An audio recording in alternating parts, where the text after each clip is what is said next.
Bonjour à tous, Mario ici pour Max Combustion avec l'aide de Marc qui est derrière l'appareil.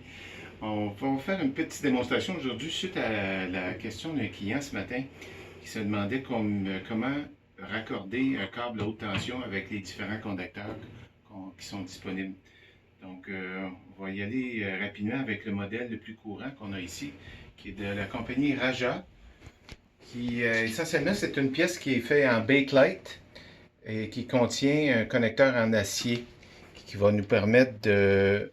Cette partie-là va s'insérer sur le dessus de l'électrode que vous voulez raccorder. Et l'autre partie ici, on va y introduire le câble à haute tension. Donc, une des choses que Marc me faisait remarquer, c'est d'utiliser le bon instrument pour retirer cette bague-là. Donc, si on prend un tournevis avec une empreinte trop serrée, bien, à l'intérieur, ça va glisser tout simplement. Vous avez à l'intérieur une partie qui permet d'utiliser un tournevis à bout plat. Donc, une fois inséré à l'intérieur, on dévisse et la bague va être disponible de cette façon-là.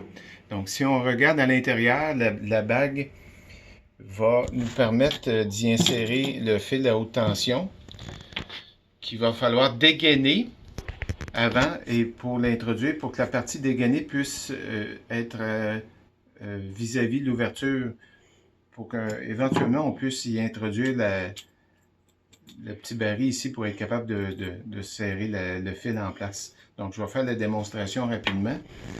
Donc on va dégainer le fil. J'ai le bon outil ici, Marc? Oui. Oui, ben moi j'utilise un ou l'autre. Je vois pas Bon, voilà. Il s'agit juste de ne pas sectionner le conducteur à l'intérieur. Voilà. Donc, on parle environ d'à peu près 3/8 de pouce pour être capable d'avoir assez long de fil dénudé à l'intérieur. Donc, on insère. Et une fois inséré, je ne sais pas si on peut bien voir à la caméra, mais le petit bout de fil devient disponible à l'intérieur. Donc, on va réinsérer la bague à l'intérieur, toujours en utilisant le bon tournevis. Et on va tout simplement visser à l'intérieur. La pression exercée par l'insertion de la bague va nous permettre d'avoir un bon contact. Là. Vous allez vous en rendre compte en vissant aussi, là, on obtient une résistance maximale. C'est là qu'il faut s'arrêter. Donc là, vous avez un connecteur qui est complet. Et si on prend par exemple ici cette bougie-là, qui est une bougie d'allumage, il resterait tout simplement à l'insérer. Et c'est tout. Le raccord est terminé. Donc, il existe évidemment d'autres raccords sur le marché. Ici, on voyait le raccord 90. Il y a aussi la partie droite où on retrouve encore la même bague. Il y a des raccords qui sont flexibles. On retrouve à l'intérieur deux parties. Excusez-moi, une partie, donc l'embout protecteur et les parties métalliques qui ressemblent beaucoup à la partie qu'on retrouvait dans les isolateurs en bakelite. Le principe est sensiblement le même. On va dévisser pour y introduire le fil dénudé. On va reprendre l'exercice rapidement. Ici, comme ça. Donc, si on introduit le fil à nouveau, là, je l'ai été un petit peu ouvert, mais il devrait y aller. Voilà. Je ne sais pas si vous pouvez voir, mais le fil est maintenant à sa place.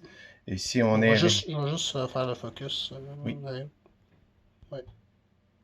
Donc, la petite pointe, elle va nous aider à avoir un bon contact avec la bague. On serre le tout en place. Et peut-être.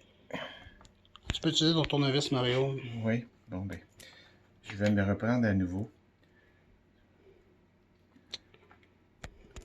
On met ça. Est-ce on continue la démonstration? Oui. Oh oui, on va continuer. On continue. Donc, on y va. Le plus loin qu'on peut pour avoir le meilleur contact.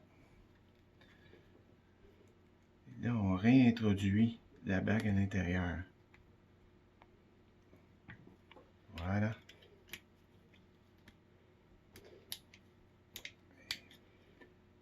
Il faut juste être au bon endroit.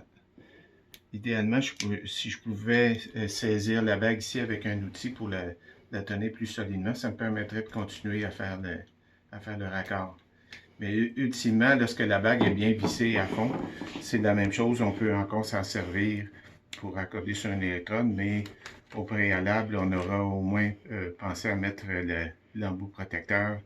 Si l'introduction de l'embout sur le fil au préalable n'a pas été faite, vous pouvez le faire aussi avec un lubrifiant, parce que c'est un conduit en silicone.